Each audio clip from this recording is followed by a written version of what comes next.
about completely polarizing because, again, you have to look at the person who's delivering the speech. If Ted Cruz delivered that speech, that would have been the darkest, most polarizing speech ever. But you have to understand this is Donald Trump with a glint in his eye, with a little bit of a smile on his face at times, even humility when he was talking about the evangelical community.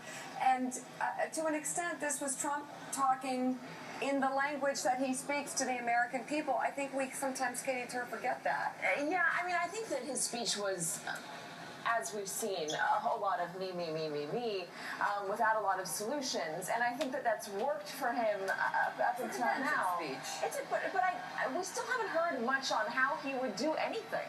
This past 13 months, it's going to be great. I'm going to make it perfect. Trust me, believe me. I mean, he ad-libbed about 10 different believe me's last night. And so I haven't seen, he actually. No, his biggest risk is in the debates, when he's actually asked and poked. Yeah, but you know, in the debate, though, I think what he's going to be very good is turning it around and going on the offensive against Hillary Clinton with a pithy one-liner that'll get played on the news cycle over and over again. Yeah.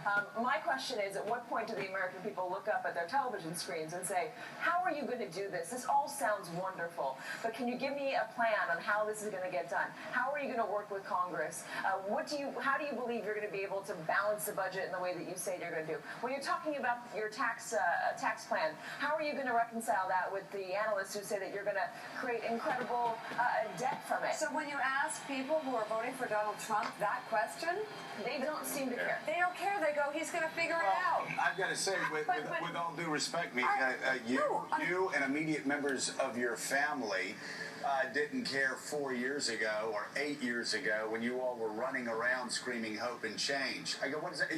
Hope and change, what does that mean? And Barack Obama, remember? He said, when I get elected, people will look back on this as the moment when the oceans began to recede, the earth began to... I go, what?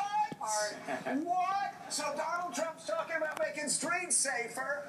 Barack Obama's saying he's going to do a Moses thing, and you got Democrats saying, okay, the Moses thing's cool, but can you really clean up the streets? And so that's what I kept hearing from... I wasn't saying it critically. That's what... No, I'm just talking about Democrats 8 years ago were like, oh, he's going to make the oceans recede. He's going to heal the world. No, he said that. He literally said that. He said people will look back on this as the time when the oceans began to recede. It was like Moses, and he just held his ass up in front of the fake three columns, and everybody said, oh, hell, Moses. Oh, hell, Moses. Hope and change. And they sold it like a Diet Coke, and people bought it. No explanation about how he was going to be Jesus. That's a little bit of an overstatement. No, that's not an overstatement. Is that an overstatement? So it has been said, and so it will be written. It's such a Democratic crowd, but I love Cleveland anyway. I mean, Katie's right. He should be more specific. It's in the public's interest. We should all be holding him accountable. But I don't think in a convention speech, I've never seen anyone be particularly